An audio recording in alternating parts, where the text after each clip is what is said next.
Welcome to the Amp Hour. I'm Dave Jones from the EEV blog. And I'm Chris Gamble from Chris Gamble's Analog Life. How you doing, Chris? Pretty good, Dave. I'm glad I made it here. I had some technical difficulties at the beginning. Technical difficulties, yes, like Google Talk not working and flat batteries in your recorder and all sorts of stuff. You know, you can do everything in the world. You can, not like I do everything in the world, but you can do any kind of technology in the world. And sometimes it's the stuff you think of every day that really trips you up, you know? Like battery power. Like battery power, right. Yeah. What have we got on the cards for today? I think didn't we mention last week that we'd try and do an episode without politics or open source? Oh, yeah, I think we did. Oh. I think we're going to completely shatter that today, aren't we? Looking at the list of... Throw that out the window. Yeah, there's not much electronics here, guys. It doesn't look like. Maybe one or two. Yeah, there's some stuff, but this is all about entertainment, not education. Who wants to hear about electronics on an electronics show? These needy people. I don't know. I know, right? What are you guys coming here for, really? No, there's some good stuff. There's some follow-ups from last time and stuff, so... All right, well, let's do that. The follow-ups first, okay. Yeah, so last time... shout-outs. Oh, shout-outs first, of course. Shout-outs. Yeah. We typically do shout-outs first here on the ever-professional Amp Hour radio show. That's right, yeah. We'll get our act together one day. Yeah. Maybe even get a theme someday. I keep saying I'm going to get a theme. Oh, yeah, that's right. Whatever happened to that? Well, doesn't matter. My musical side has just drifted away from me, but right. Anyway, one of the shout-outs I had on here was the Hackerspace video. Have you seen that at all? It's a documentary about hackerspaces so far. Yes, I did. It's called Remade. Yes. It's called Remade: The Rebirth of the Maker Movement, and it's on the that website that gets you that you can pitch in money for. Yeah, Kickstarter. What's that called again? Kickstarter, that's the one. Yep. And and it looks really good. I just had a look at that, and they've currently got about $7,500. Their goal is to get $10,000 to do this documentary. Yeah, and I think it looks fantastic. Yeah, and so they need another $2,500 or so, and I think they have a little less than 2 weeks left to fund it. So, you know, if you have some cash sitting around and you want to see a cool video get made. Throw in and as we've talked about on here before with Kickstarter, if you contribute, you usually get some kind of a gift basically for giving. That's right. Well, for this one, if you pledge more than $10, you get a shiny 11x17 poster, and if you pledge $25 or more, you get the finished DVD. $55, you get a DVD and a T-shirt, and wow, and $100 you get, I don't know, a free date with the producers. I have no idea. But pledge $2,000 or more. We'll give you executive producer credit. There you go. If you've ever wanted to be an executive producer, well, you can buy it for $2,000, and you get a dinner. How they got that. Yeah. Yeah, and a private screening. Wow, and hang out with us in Chicago. Oh, plus you probably get every cent. Extra credit for... basically bring them right to their funding goal right now. So exactly, yeah, just in one fell swoop. That's right. Yeah. So, it's good. Yeah. It's good. I think there was wasn't there another maker-type documentary? I'm trying to think of it. I'll have to try and dig it up. I think there's been another doco. It doesn't look as polished as this one, but I think there was... Yeah, some documentary on some aspect of the hacker-maker movement about 6 months ago or something. Okay. All right. Well, I mean, try and dig that one up. How's that documentary going about Australian electronics? That's going fantastically. Carl, who's the editor and the producer and filmmaker and everything on that, it's his personal project.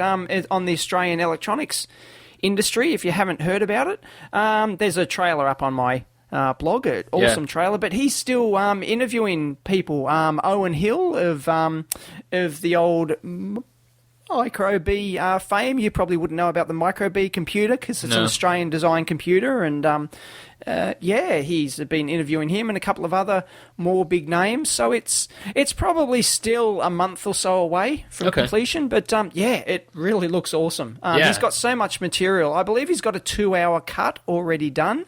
Wow. So yeah, but he wants to get that down to a smaller version. But he'll also release the 2-hour cut, and I don't know. It's he could release like a 5 DVD box set or something with all the complete interviews because he's got so much material. I think he doesn't know what to do with.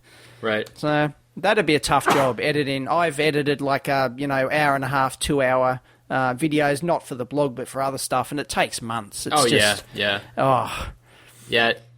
It doesn't look like I've only done that once, I think, and I never touched it again. So yeah, it's not a pleasant experience editing thousands of clips together and trying to get a professional level. It's hard enough for me to edit my wedding video, let alone a full-on documentary that he ultimately wants to get on TV and get, Oh, really? Is that the eventual goal? Oh, yeah. That's the eventual goal, is to get it on Australian TV or international TV. Absolutely. Wow. That's awesome. Yeah. Seems very PBS-y. Do you guys have like a PBS there?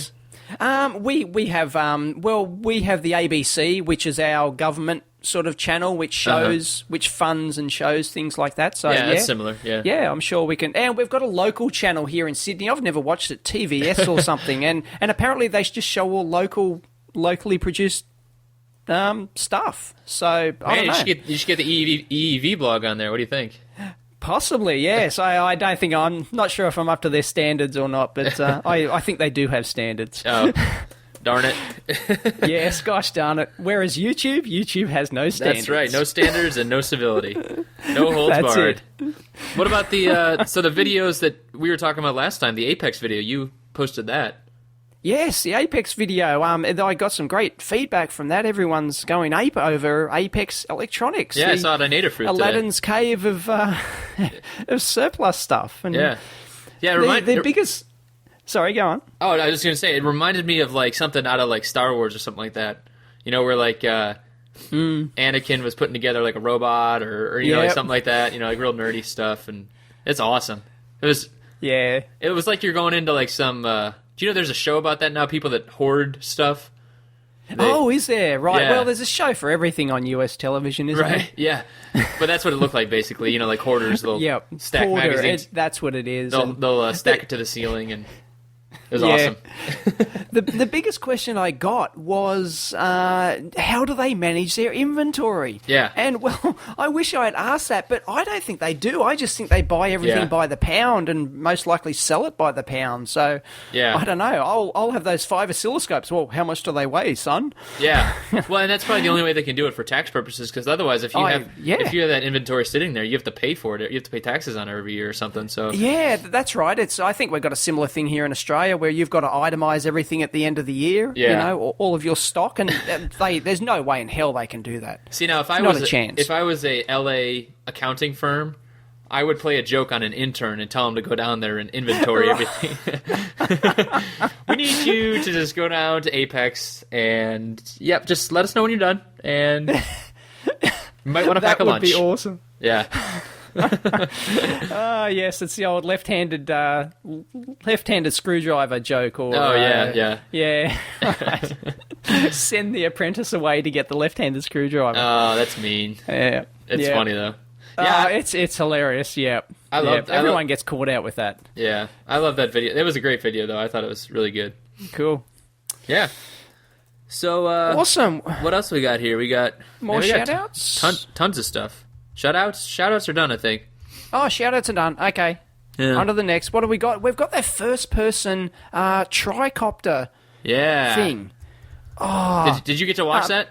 Yes, I did. It's on the drones website, the do-it-yourself drones, and this guy has developed this. Well, it's a tricopter with a camera on it, and he sits there controlling it with one of those 3D, not 3D, but one of those camera glasses on. Yeah, and he like basically controls it through the camera. Yeah.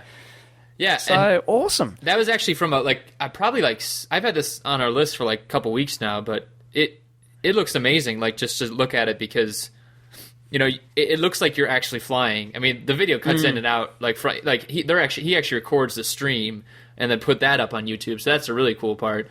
But Yeah. man, it I think he was a student from Germany, I think it said, and Yeah. just unreal the stuff they're doing over there. So kudos to him. Well, I don't think there's anything new there. I think people who've been doing these remote control planes have been putting cameras on them and doing the first-person perspective thing for a long time, but I just get a kick out of every time I see it. I think it's the first time it's on a tricopter, though, so I don't know, something like that. Yeah, that might have been it. Yeah, I didn't think the first-person stuff was it, because, or at least not with the heads-up display. I thought that was the new thing, but maybe not.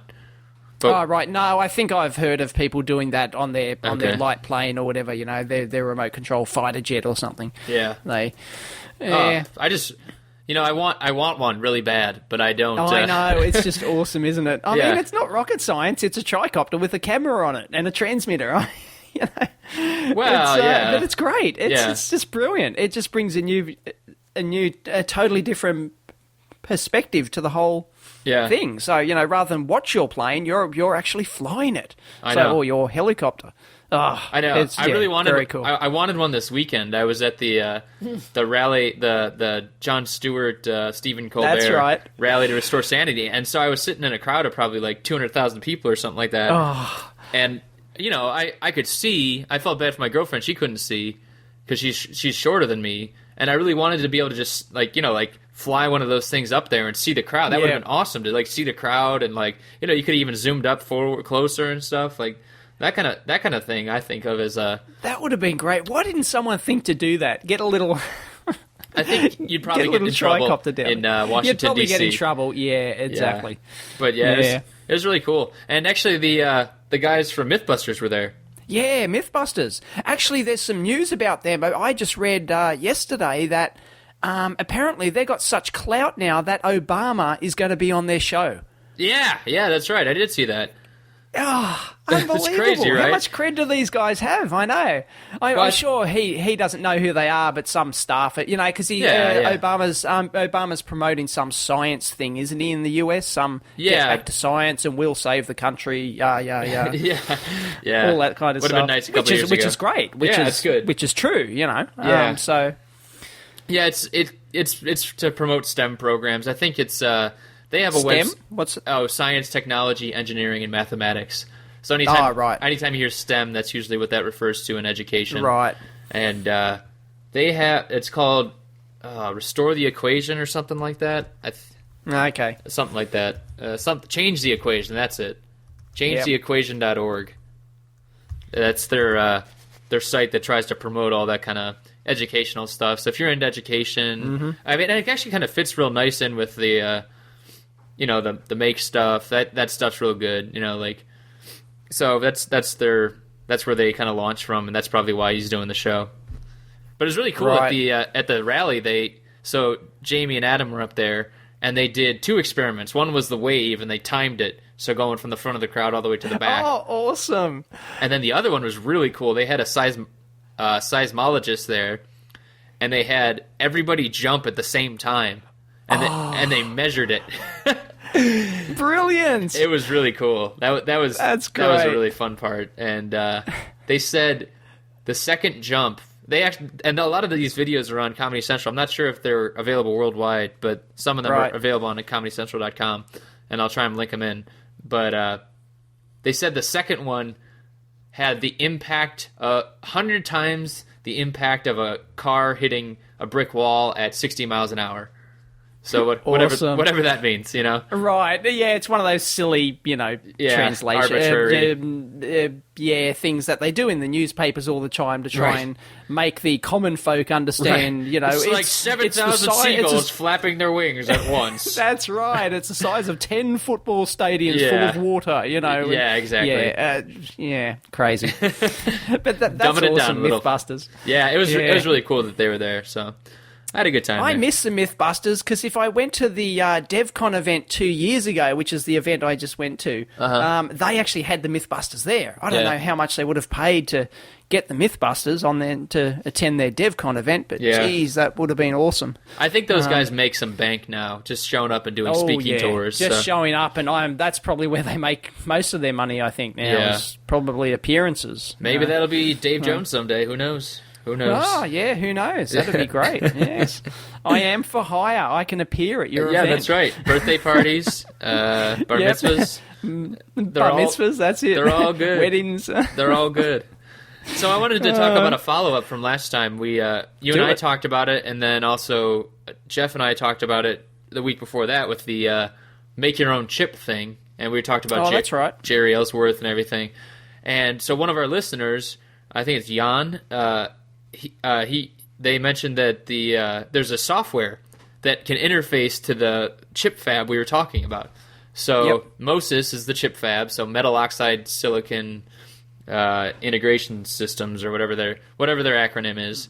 But then there's a piece of software called Electric, and that is actually it's like a CAD program for people that want to make chips. So even with like a schematic entry and then a layout, except the layout's in silicon, and there's a simulator built in, and it's all free, which is the other amazing thing. It's all open source, I've seen it. Yeah. And it can do really groovy stuff, like give you a 3D pictorial, like a 3D diagram of how your die is going to look like the different layers on the die, and it's just very cool. Yeah, and so I don't know how much work's gone into that, but a hell of a lot. I know, and it's all they're on version 8, so that doesn't mean too much, but that's something. No, but yeah. I mean, they could have jumped from 1 to 8, but whatever. Well, they could have, for marketing purposes. That's right. But they're not selling it, so who cares, right? And so actually another thing that Fluxor from flyingflux.com or .blogspot rather, he actually did a cost analysis on the chips too, because they were saying that to get a wafer it's about $7,500 right now, but if you bundle together with other people, you could start getting that down a lot more. So we're kind of entering. That's like the batch PCB thing where you've got to share the panel with everyone else to lower the cost, and that's okay if you happen to be using the same process as everyone else. Or is this MOSIS thing just one process and that's it?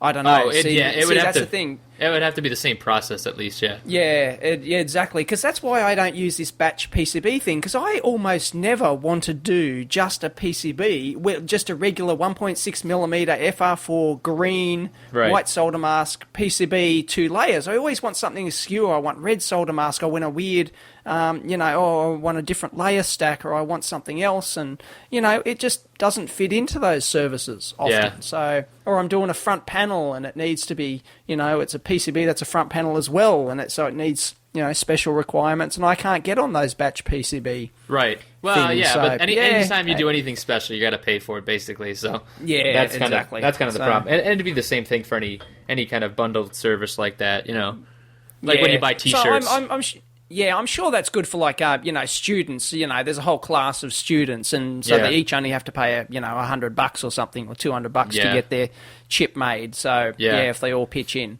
Yeah, and so there's another and another listener, Chris Atkins. He also mentioned one of his former professors actually has a website that has tutorials and other links for that software too. So if people out there listening are interested, there are resources available. So you could learn how to do chip layout on your own in theory. I mean, you wouldn't have anyone advising you, and I don't know how many people use this, but it's it's pretty cool to start with. And yeah, it's awesome.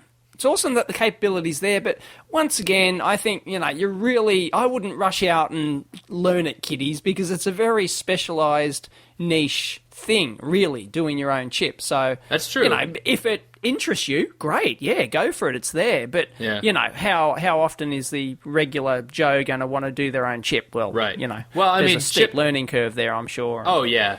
I mean, chip making is big money, though. I mean, if I talk about analog stuff, especially, people that are doing analog chip design, they're making some bank. So and also they're hard to find too. So if Oh, yeah. if people are listening and are interested, like legitimately interested, and want to take the time, it could pay off eventually. I'm not saying there's any guarantees of that. If you want to do it as a career, absolutely. Yeah. Absolutely. Go and make a chip and then take it to the interview. Look, I designed and built this, this chip, this silicon. How awesome would that be? You're That would hired, be really son. awesome. Yeah, exactly, Yeah. right?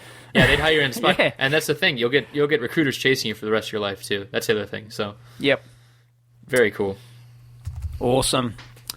So what about Element 14? There's a couple of things with Element 14, aren't there? There's some their Twitter website, stuff. the Newark website went down the other day. If you didn't hear about that, No, I didn't. It was all over the forums and all sorts of places. Yeah. Everyone was mentioning that. Yeah, it shat itself, and the domain. Everyone was going, "Have they gone under?" And no. Apparently they were just they're switching over the domain for the new Element 14 branding or something. And I think something went horribly wrong. Some geek pushed the wrong button, and the website went down for a day. Yeah. Or something like that. Newark, because they've got to merge Farnell's, Newark, and everything into this Element 14 brand. So yeah, Don't envy it's all them. going tits up. Yep. Anyway, I'll mention this. Yeah. If you've been watching my tweets, Farnell/Element 14 screwed me over again. They just refused to send my parts yesterday. They called me up and said, "We're not going to send your parts because your company hasn't paid your account and for this month." And it was like, I don't know, it was $20 or something ridiculous like that. And but I paid by credit card, so I effectively paid them cash, yet they still wouldn't send my parts. But apparently after I tweeted it and everyone went apeshit there, they have relented, and I believe I'll have my parts this morning. So Good. there you go. But this is the second time they've done it, and they said it's a quirk in their system they've got, and they had fixed it last time, and it would never happen again. Yeah, right. My ass. Yeah. Bloody, exactly the same thing. Anyway, Yeah. dickheads. Yep, there we go. That's my slander for today. Oh, And the thing we wanted to actually talk about is Element 14. We'll put up the link. Yeah. They are... they will effectively sponsor somebody to go and to go to a conference and be a roving reporter at a conference. See, now I thought So that they was will- many different conferences. I think they're doing... Oh, I think it's more than one. I think they're looking for more than one person or Yeah. something like that. And they will pay your airfare, accommodation, and they'll give you a little flip video camcorder Yep. to go to a conference. And, well, yeah, okay, great. But what are they going to get out of it? Dave's shaking in his boots. Yeah, I'm really shaking in my boots. Somebody's got a flip camcorder and is going to a conference, They're just, once again, it's a cheap way for them to get content. Yep. Because if you hired a professional blogger like ourselves, it's going to cost it's going to cost more than just the airfare and the accommodation. They're just looking for a cheap way to get content, as they always have been. As we've mentioned before, they've been approaching everyone with a blog, every man and his dog. With a blog, That trying rhymed. come and write for us. We've got an audience of 30,000 members on our Element 14. Yeah, bullshit, you do. It's more like 300. The Jones Anyway. Law. Yes, Jones's diminishing blog law. So That's right. anyway, it's good. It's a good step forward. Hey, if you want to become a roving reporter, go and sign up. So it's not all bad. No, I think it's actually pretty good for the for people that are starting out and have like a fresh perspective on things, and maybe don't get to go to if you don't get to go to conferences usually too. That's another great thing. The question will be is if they'll send someone from Australia, New Zealand, China to something in the U.S. or vice versa. You know what I mean? Yeah. That would be impressive, because if they're paying that much for flights, that makes it worth it right there. That's a good chunk of money.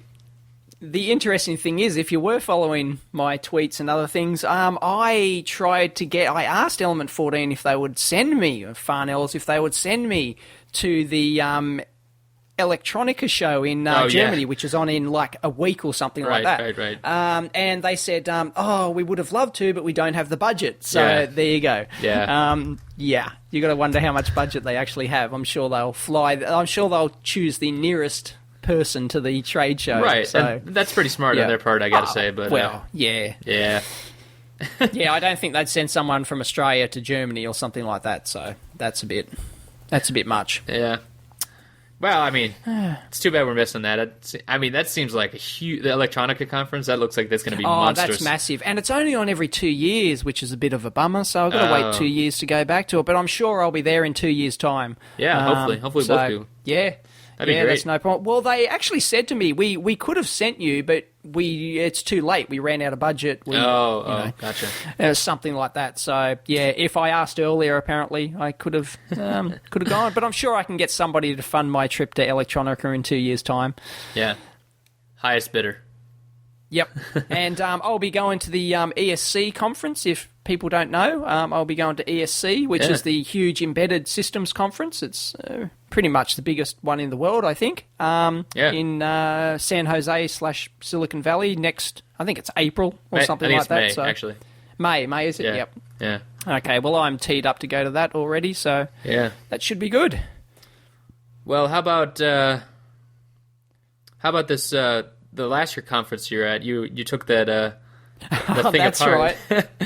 That's right. If you've seen the blog, I took this little. It's called a Poken, and it's an electronic business card kind of USB stick. It's got a little an RFID kind of tag in it, and instead of exchanging business cards, you're supposed to put these little Pokens next to each other, and they exchange contact info, which is really cool. I think. I mean, it's pretty cool, but I don't know. I still prefer the old-fashioned business card. Well, here's the question: did you use it a lot? I mean, that's the real question: is if it got used. Well, I did. Everyone was using it because it was cool. Like, you put it together, it lights up and it glows green, and hey, and then I stuck it into the computer. You sign up to the website, and you can download the contact info. But I don't know. It's just pretty sterile and not really. It's fun to use as when you actually, you exchange contact details, but not afterwards when you want to suck down the data. It's just, I don't know. It's too clinical and sterile. I don't like it. The interesting thing about that is if it, like when you get a business card, if you get someone's business card and it looks different, or they work somewhere and you see it on there, then it's like a question of if your brain will actually be able to associate it anymore.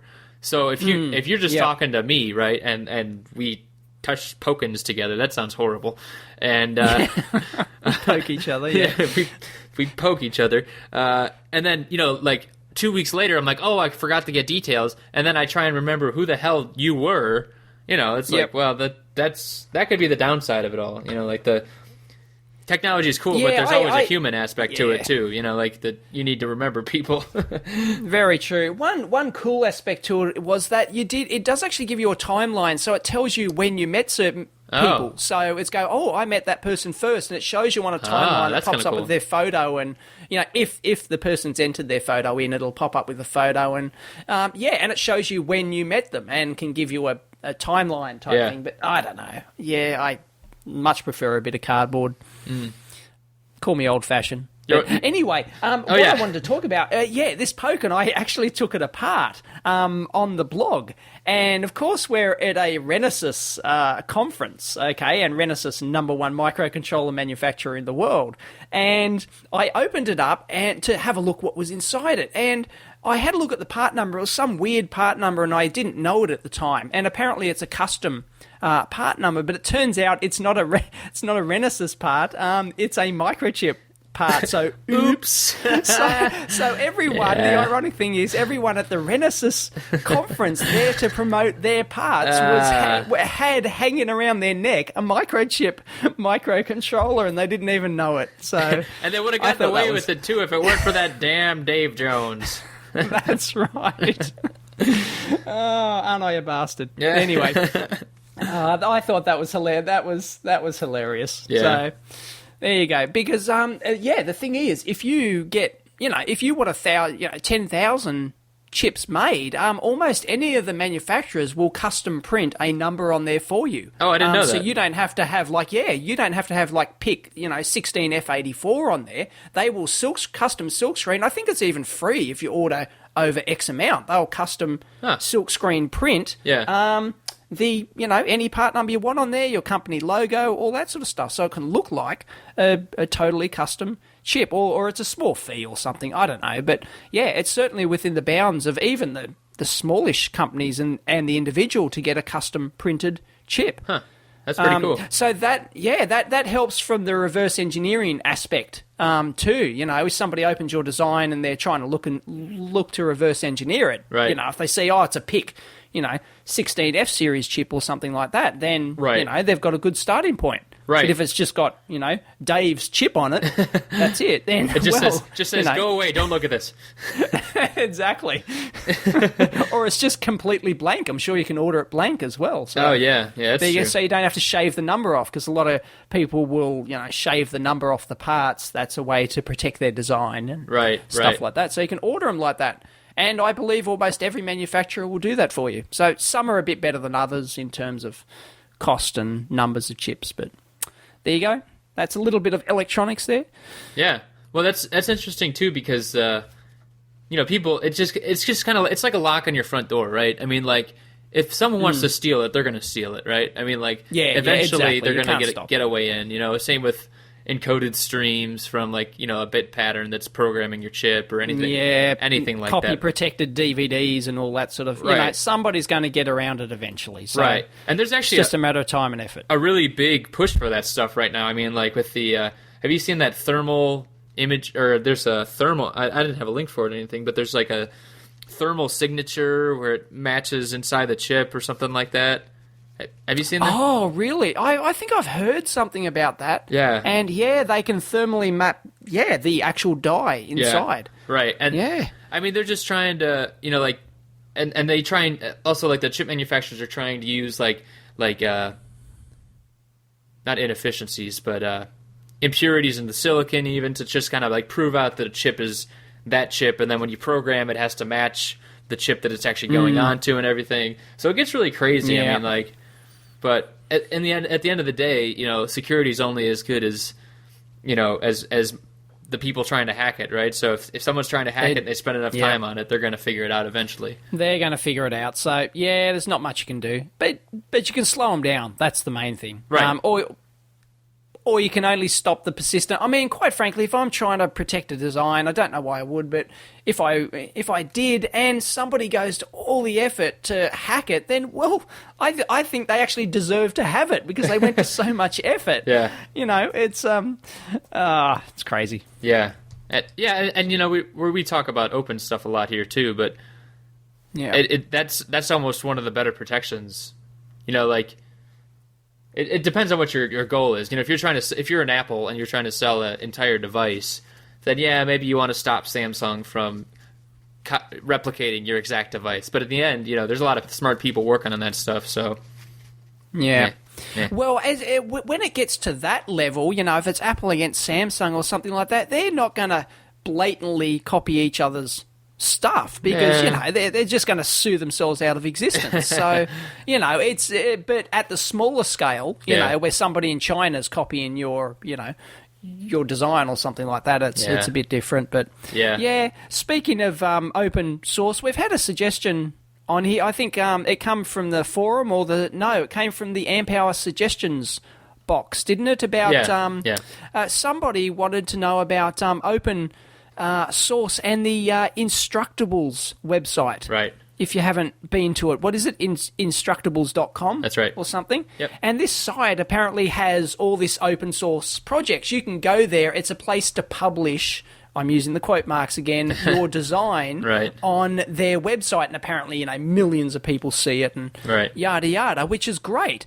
But somebody complained that it's not truly open, because you have to sign up and pay to be a member of the site or something in order to get a lot of the information. Yeah. And I just checked it out real quick, and I can put up a link to there's an open source microchip LED PWM driver project, and I tried to download the source code for that. It means it's supposed to be open, but I couldn't do it. It said, what's your membership number? Right. That's just evil. Yeah, it really is.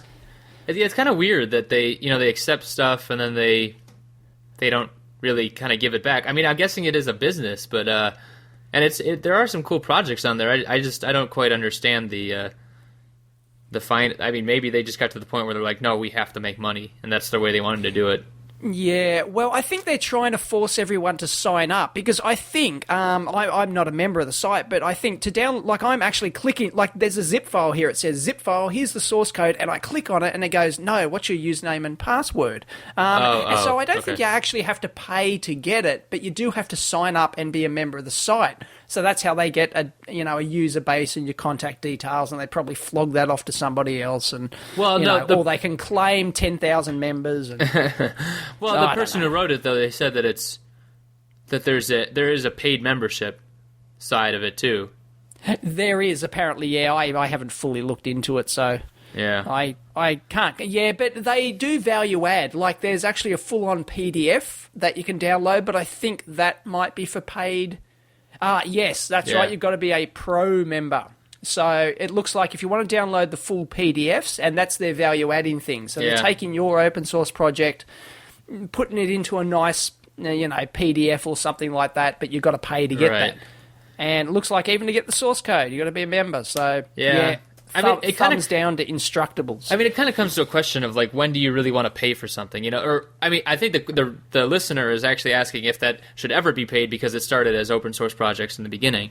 But, at a certain point, if there is really some kind of value there, there is reasons to pay for that kind of stuff, you know what I mean? Because a lot of people can't subsist on just donations and such like that, but, I mean... Yeah, I totally agree. They're value added there, but to not give you the source code without signing up to the site, I think that's gone too far. Oh, so even though you don't have to pay for it, I think that's, somebody's gone to the effort to submit their open source project to this site. They're giving it to the world, and this Instructables company is saying, no, you can't have that unless you sign up to us. Right. I think that's wrong.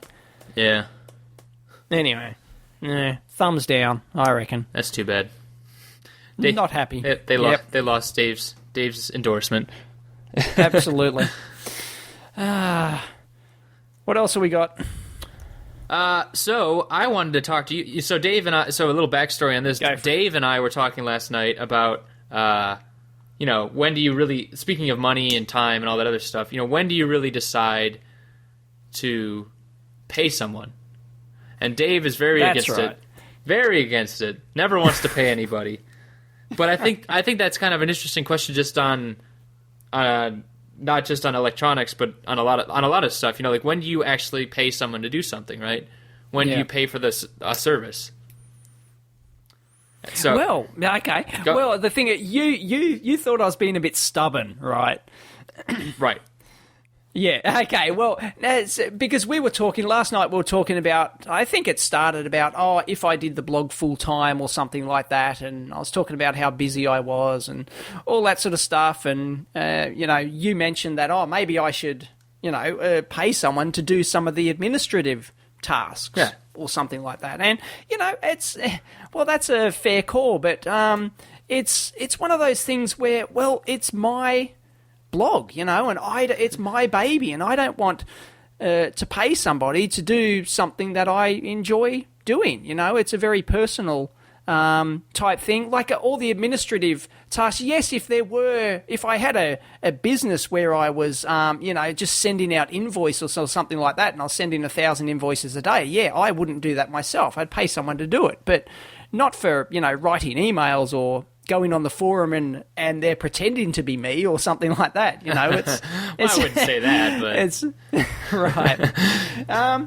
No, Dave would say this. It's an interesting question, but the menial tasks that aren't personal, then yes, otherwise you're just diluting your time and and effectively not making the most out of your time, and hence, charging yourself less for your time becomes less valuable then. Yeah. If you're trying to do everything, but I don't know. I've run my own business before, and I did pretty much everything myself. But no, there's stuff I outsource, like these boards I get made for a project, right? If I'm selling a project, I don't sit there and solder the boards myself, right? Because that's crazy. That's a ridiculous waste of my time. So I'd be charging myself $5 an hour or something. Right. That's just stupid. But What's the point of that? Some people so I get do that. somebody else to assemble. So I think. Well, some people do it. Yeah. Yeah. I think that's a good point of where it really makes sense to do that kind of thing. Like even if you're doing a hobbyist kind of thing, sometimes if you if you have the resources available, it might be worth it to have someone fab a board for you versus trying to fab it all yourself, especially if they guarantee it. And you can turn it into a complete turnkey thing, because at the moment I buy the parts myself. I buy from Mouser, DigiKey, China, anywhere I can get them from, and I have to put them together as a kit and then send them out to get manufactured. Well, there's turnkey solutions for that. Right. Companies will order your parts, handle the inventory, Yeah. and just basically you just pay them money and they send you a finished product. Right. Really, Yeah. it can even be tested, firmware programmed, everything by them as a turnkey solution. And yeah, that's not a bad way to do it. In fact, it's a very good way to do it once you reach a certain point, I think. Right. So, Yeah. and I'll certainly do that myself. Yeah, we might catch some crap for that because of the whole, we talk about like do it yourself and make stuff. Well, I know. And I think there's a legit side of that. Like if you are doing it yourself, there's value. Sometimes there's value just because you're learning how to do it, right? But maybe it's once you get past that point and you've done it enough and you just don't want to solder another resistor and exactly breathe solder smoke again. So yeah. Maybe that's... No, I'm pretty much a big fan of, I won't solder anything myself. Like, if I'm doing a project, a kit, a fully built product, I don't want to solder. I've soldered too much shit in my 30 years that more than 30 years, I just don't want to, it's not pleasurable. Yeah. But granted, in about an hour's time, I've got to head to work, and all I'm going to be doing all day is soldering boards. Oh, so, yeah, that's right. I don't want, that's not a productive use of my time. Right. So yeah, but I will send them out to be made. I'll kit them myself and stuff like that, maybe for the first 50 or 100, and if it becomes successful, I farm out the whole thing to someone and just turn the key, as they say. Yeah. All right. Well, I guess that answers my question then. But as it stands right now, Dave does not need any help with his blog. Apparently. No. Well, actually, the interesting thing is some people have suggested that. Why don't I farm out the video editing to someone? Yeah, that's what I said. And it's like, people have, even 12 months ago, people were actually on the forum were suggesting that I do that. Because I always complain about how much time it takes me to edit the videos. Yeah. And it does take a long time and transcode them and upload, and everyone says, well, why don't you just pay someone to do that or get somebody on the forum to do it and give them a free multimeter or something? And, well, no, you can't really, because that's one of those things where you would spend more time telling somebody what to do than just to do it yourself. Right. It's one of those, because it's a very personal thing, what goes into my videos. Right. I'm the one who has to choose. So I would have to effectively do the editing anyway. So what's the point? Yeah, you'd have to re-edit after it's all done, I guess, huh? And they would just have to re-edit it. It's almost like auto placing a PCB or auto routing a PCB, right, or something like that.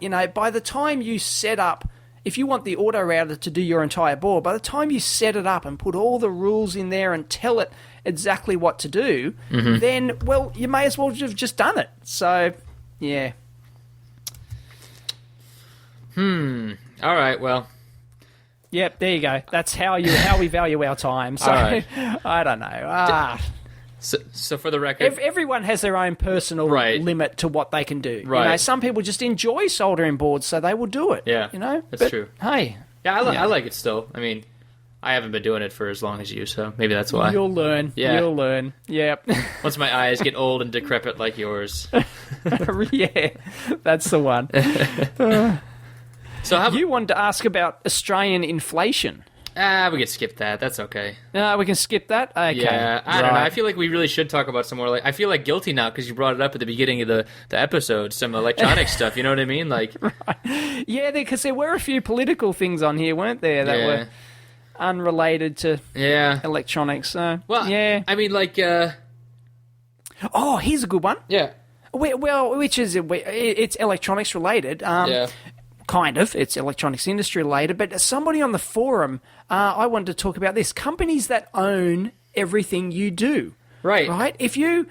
Yeah. That's part of my problem, too, because I have all these ideas and things I want to talk about from what I'm doing all day, right? Yeah. But I can't talk about them. You know what I mean? And even stuff that I do on the side, I can't talk about that stuff either. Yeah, So because you're bound by a work contract or some other contract. Exactly. You know, and NDA or something like that. So, Right.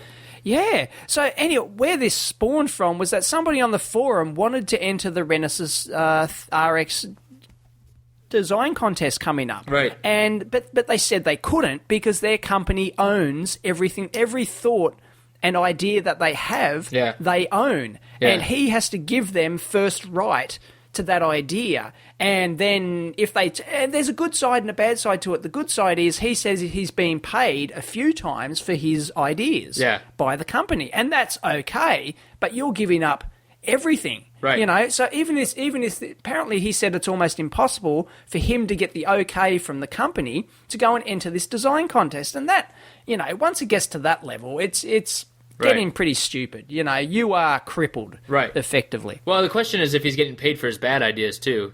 You know what I mean? Well, that's the thing. The company's not going to get paid for the crap ideas or the ideas that aren't a part of their core product or their, you know, of a benefit to that company, which is going to be extremely narrow window of ideas. Right. I'm sure he got paid. Those ideas he got paid for weren't some weird-ass thing that has nothing to do with the company. I can guarantee you it's going to be something that's a product improvement or, you know, something that's of interest to their core business. Right. So, so if they're a company that makes toasters and then he goes off and he wants to make a refrigerator...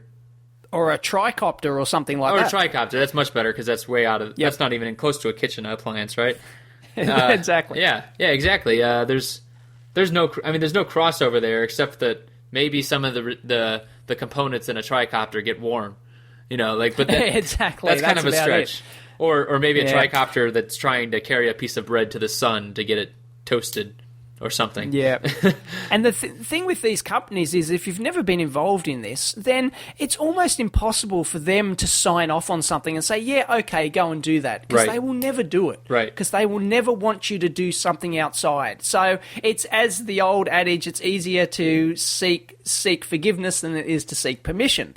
So in these cases, you're better off just going out, doing it on the sly and hoping they don't find out. And if they do, well, just quit. You know, that's one of the, if it's a big enough idea, you know. So yeah, I think it's a rotten deal. I really do.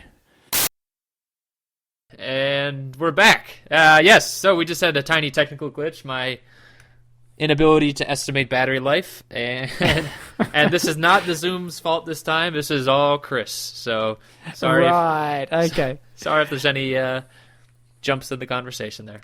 It isn't one of those dodgy alkaline cells from China, is it? No, this is homegrown Duracell. Homegrown, made in the old US of A. Uncle Sam. You're right. It is. It's like one hung low. I tried. One hung low brand. There you go. Made in China with all those toxic chemicals in there. It's not a real battery. It's it has a terminal voltage of 1.5 when you buy it, but that's about it. Yep. It certainly doesn't have its full amp hour capacity. No. No pun intended. That's right. So we were talking about quadcopter. Just if you're owning a design, if you're at a company, you should. I mean, hopefully you are able to take your designs with you, but it's really just not a reality these days. So well, exactly, and I've got an interesting story there. My previous company, or my previous company, when you signed up, when you joined, they had this ridiculous agreement saying that, well, we own not only everything you do, every idea you have, but every idea you have after you leave the company. Ever? And ever. And that's what they put in this contract. I'm not kidding. And and everyone was just like, and I think they went through and made everyone in the company re-sign it based on this new thing. And everyone just laughed at them and said, well, that's just, you can't legally enforce that. It's just absolute bullshit. And finally, they actually admitted that, it's not legally valid, but sign it anyway, please, Oh, yeah. And so everyone just laughed and just signed it and went, yeah, right. And is that company still around? Yes, well, in various forms. You should send them change names. You like should 5 write times. some ideas you have down that are totally ridiculous and mail it to them. That would be amazing. So I was sitting on the crapper the other day, and I thought about this great electronic circuit you really want to have, and it's all yours.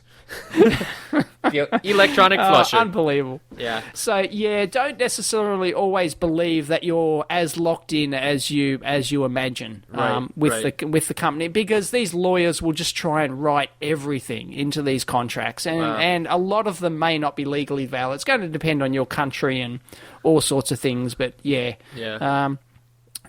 it with a grain of salt. But definitely, if you're working at an oppressive company like this guy on the forum was, but he seemed fairly content. So because he was quite, he seemed quite enthused that they were actually paying him for his ideas. Yeah, but, that's a good sign. He didn't say how much, Right. and but he was alluding to that. Oh, his bank account proves that it's a good thing, So I presume he's getting, a decent, some sort of monetary actual reward out of that, and that might be good for some people who don't have that entrepreneurial bent to go out and do something on their own. Yeah.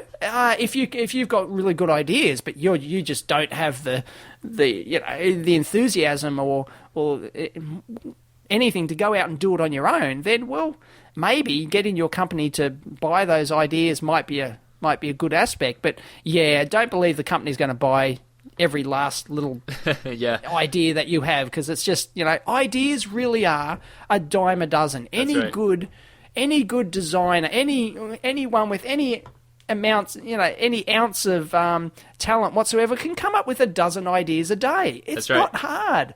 Right, especially if you get on a kick of it, it's good. Just sit down with a whiteboard, brainstorm it, you can come up with a dozen ideas. They are really worthless ideas. It's only when you actually, take them forward and make something out of them. Right. So nobody is ever going to buy your ideas. I think that was the argument we were having on the forum. I was saying nobody's going to ever buy your ideas, and he was saying, well, my company's bought my ideas. No.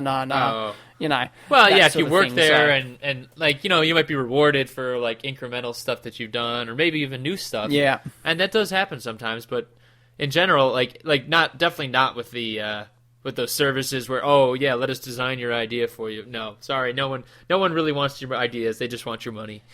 Yeah. That is always going to be true.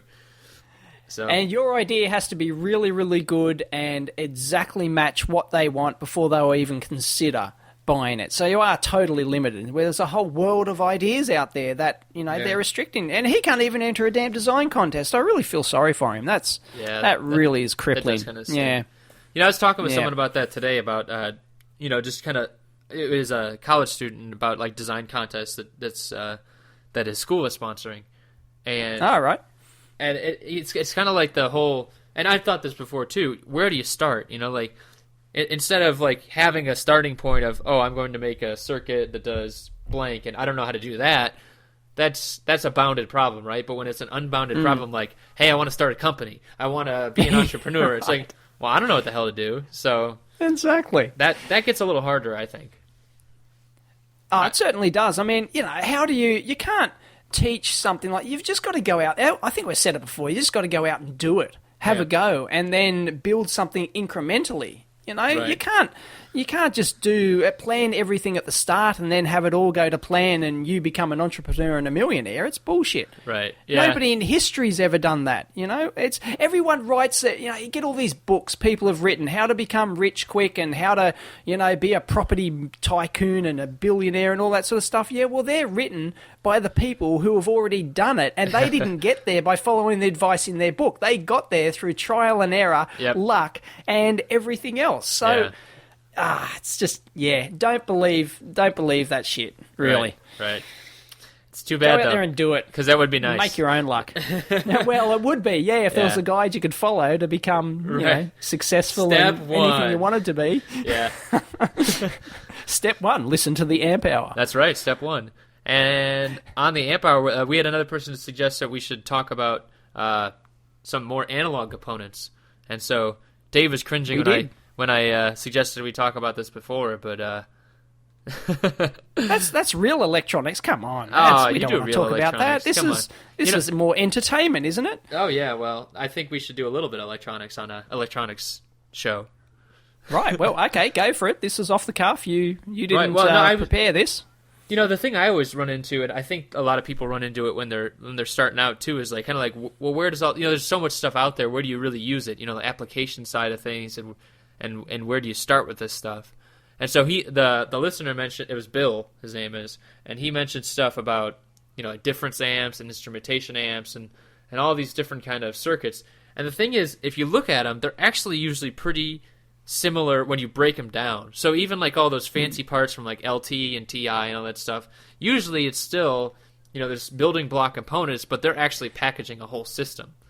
So even like a difference or a instrumentation amp, right? That's just 3 op amps. And op amps, exactly, right. And some precision resistors. That's right. That's pretty much all it is. Right, and it's tuned, and it's funny because you like when I have vendors come in and talk to me about that stuff, they're always like, well, we have this new thing, and then you kind of look at them, they're like, yeah, well, it's pretty much like all our other op amps because they're limited by what the silicon can do, and so it's funny because they try and they sell all these things and they're trying to sell more parts that are more specific, but there's still only so much you can do with a process technology. So it's interesting when you really break it down. And I always like those diagrams that are on some data sheets, but not all data sheets, where they actually show the operational part. Yeah. It's an operational block diagram. Yeah, I love those. Every data sheet should have. And I think it should be compulsory. Don't buy anyone's parts who doesn't have an operational block diagram for their analog part, for their voltage regulator or something like that, or their switch mode converter. Or right. And I mean, you've talked about voltage regulators, but today I was just thinking. I mean, I know how they basically work, right? But like usually it's an op amp type thing, driving a FET or some kind of high power transistor, and then regulating, and it's closed loop, and it's a But that the fancy ones that are like low noise are, because I was thinking about like, well, what if I wanted to make my own, like in discrete parts? Never really that great of an idea, because it's you're gonna have other issues that come into it, like layout, like board layout stuff. But still, sometimes you want to do that stuff. So I went to go look at one, and I couldn't find one really in my brief search, and that would have been really nice, though, but they don't want to give away those secrets, like, oh, well, we add, like a balancing circuit here where we, or a chopper over here, where they do special things inside the silicon that you never really see. You still see a linear regulator on the outside. You put power on one side, you get a regulated voltage on the other side. But it's too bad that that's not on every sheet, like you said, because that would be nice. And it's nice if you're ever trying to replicate something, too. Yeah, and I think just from an educational point of view, you can learn so much from those data sheets. Like even today, I don't know everything. God, not even close. So I open up a data sheet for a new chip and I go, oh, that's how they do it, is it? Yeah. And when you see the block diagram and you go, okay, there's the basic concepts, and then they might go into a bit more detail in the theory of operation or something like that, and but. Yeah, I think it's just a great learning experience. You just get these data sheets and just go for it. Look at the block diagrams. And then the good companies will not only have the functional block diagrams in there, they'll have the app notes, which explain more detail how it all works. And brilliant way to learn. I had a former coworker who was a very experienced engineer, and he told I was asking about that, like, what do you read usually, and like what kind of books? And he's like, well, you're reading books, and it's like, you look at like Art of Electronics, that's a great book, and it's still very relevant, but it's not using the latest stuff. So you really got to go out and find new stuff, and where do you find that? You find that in like app notes or the app notes and data sheets. And data sheets. And I was just flabbergasted. I'm like, that was there the whole time. I could have been learning this stuff the whole time, and I didn't really know about it. That's it. And that's another thing I'm always amazed by too, is not just that people learn from data sheets, but like, you'll look at a circuit on a circuit diagram sometimes, and then you'll be like, you go look up the part, and maybe you didn't know the designer, and you go look up the part, and then you look at the data sheet, and you're like, oh my god, that's the exact same circuit. I thought they designed this thing. Yeah. Because there's the other thing is, people always ask me for advice on books. Oh, what book should I get to read? And God, I haven't read an electronics textbook for 20 years or something. It's crazy. I've got no idea. I do all my learning from, as you said, app notes, data sheets, and other things. Right. So, Dave's actually forgotten how to read at this point. Oh, yeah. With all the videos and everything else, it's just videos and data sheets. And That's it. And he has someone record videos of reading a data sheet. It's weird. I've seen them. Well, I've done a video, yes, on the data sheets. Yeah, you should do a April Fool's Data sheet Utopia, it's called, or something. Oh, really? Nice. Yeah, data sheet Utopia, where I cry. This data sheet's so magnificent and fantastic. I weep. Yeah. You should do an April Fool. Do you know Andy Kaufman is the comedian? I've heard of him. He was I like don't this know. tongue-in-cheek type of comedian. You should do where he got up on stage once and he just started reading Charles Dickens novel, and you should do that with the data sheet on your video blog for April Fools or something like that. Right. You just get on there, the LM317, as read by David Jones. Bedtime story for the kiddies. Yeah, right. That would put people to sleep. Yeah. My whiny voice, yes, perfect for audio, for relaxing. Absolutely. Oh. I think we might be pushing the amp hour here, Dave. Oh, we are? Our capacity's up? I don't know. It's probably, I think it is. I think it is. We don't know with our epic failure there in the middle, our epic battery failure. So, whereas I'm not. I'm using my desktop here to record from a USB mic, and Chris is using his little Zoom H1. I think I may be buying battery a mic powered. soon. Right. I don't know. I've gone through so many iterations mic. now. Yeah, I think You've got such a complicated setup there because you're recording. You used to record in stereo and mix it and through a mixer and all sorts of weird stuff. It'd take you half an hour rattling around setting the damn thing up before we started. So, I know. Whereas I just plug in my USB mic and go. Yep. Yeah. Oh, Technology. Well. I promise. I'll get better wonderful? next week. I promise. Excellent. All right. Well, thanks everyone for joining us. Thanks for putting up with our little break there too. Sorry about that. Catch us all later. Bye.